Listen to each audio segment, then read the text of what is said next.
Hi guys, welcome to my channel. இன்றைக்கி நம்ம என்ன பார்க்க போகிறோன்னா, டிஎன்பிசி குரூப் 4 நடந்த கொஸ்டினோட ஆன்சருக்கு தான் பார்க்க போகிறோம். ஃபஸ்ட்டு தமிழ் ஒரு 25 கொஸ்டின்ஸ் பார்த்துருவோம். கிறிஸ்துவனின் வருகையை அறிவித்த முன்னோடி யார்னா யோவான். தேம்பாவணியின் பாட்டுடை தலைவர் யார்? வேலன். முத்தொள்ளாயிரம் காட்டும் போர்க்கள சிறப்புடைய நாடு சோழ நாடு. அடுத்து ஒரு பாட்டு கொடுத்துட்டு தொல்காப்பியரின் இவ்வடிகள் குறிப்பிடும் இலக்கியம்னு கேட்டிருக்காங்க. பல்லு. சந்தி இலக்கியம் அல்லது வாயில் இலக்கியம் என்று அழைக்கப்படுவது தூது. பிறவினை சொற்களை கண்டறிக. இதில் எது பிறவினை சொற்கள்னா வருவித்தான், திருத்தினான். அடுத்து 7th கொஸ்டின், பின்வரும் தொடரை கண்டறிக. பூங்குழலி யாழ் மீட்டினாள். இது என்ன தொடர் அப்படின்னா செய்வினை தொடர். அடுத்து விடைக்கேற்ற வினா அமைத்தல்.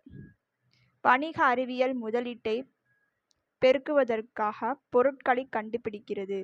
அதாவது எத்தகைய முதலீட்டை பெருக்குவதற்காக பொருட்களை கண்டுபிடிக்கிறது? Option B correct answer. அடுத்து திருக்குறள் மூலத்தை நேரடியாக படிக்க விரும்பியே தமிழ் பயில தொடங்கினேன் என்று கூறியவர் யார்? காந்தியடிகள். தமிழக அரசின் பாவேந்தர் நினைவு பரிசு பெற்ற முதற் பாவலர்? உவமை கவிஞர் சுரதா. பகுத்தறிவு கவிஞர் என்று புகழப்படுபவர் யார்? பகுத்தறிவு கவிஞர் என்று புகழப்படுபவர் உடுமலை நாராயணகவி. அடுத்து 12வது கொஸ்டின், வாழ்வினின் செம்மை செய்பவள் நீயே என்னும் தமிழ்தாய் வாழ்த்து பாடலை பாடியவர்? பாவேந்தர் பாரதிதாசன். அடுத்து 13வது கொஸ்டின்ல ஒரு பாட்டு கொடுத்துட்டு இப்பாடலில் பயின்று வந்துள்ள மோனைன்னு கேட்டிருக்காங்க. மோனைனா முதல் எழுத்து ஒன்றிவர் தொடுப்பது தான் மோனைன்னு சொல்லுவோம். அது ஃபர்ஸ்ட் எழுத்து பான்னு கொடுத்துருக்காங்க. அதே மாதிரி 3வதுலையும் பான்னு வந்திருக்கு.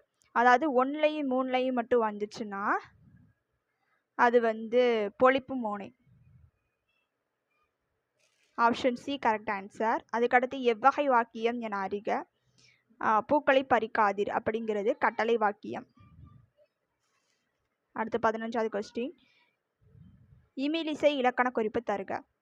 இமிலிசை இலக்கண குறிப்பு தருகனா வினைத்தொகை. 16வது, மல்லிகை சூடினாள் என்பது?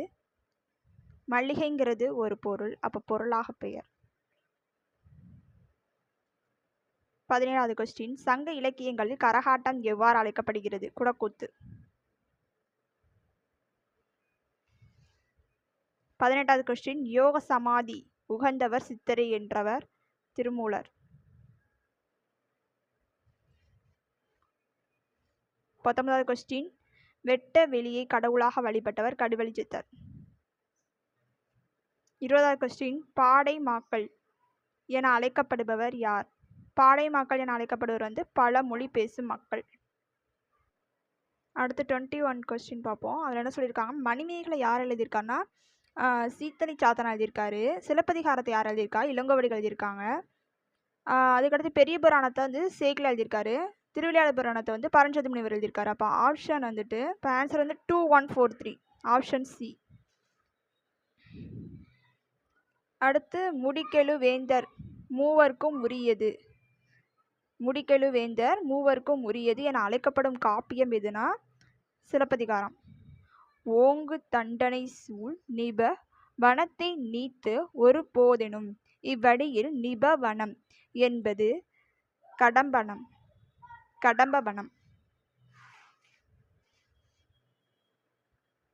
அடுத்து 24th கொஸ்டின், இச்சொல்லின் பொருள்? அதாவது நடந்தனை உலகம். நடந்தலை உலகம் அப்படின்னம்னா அகன்ற உலகம். அடுத்து பழமொழியின் நிறைவு செய்க. மரத்தை இலை காக்கும் அப்படின்னா மானத்தை பணம் காக்கும்.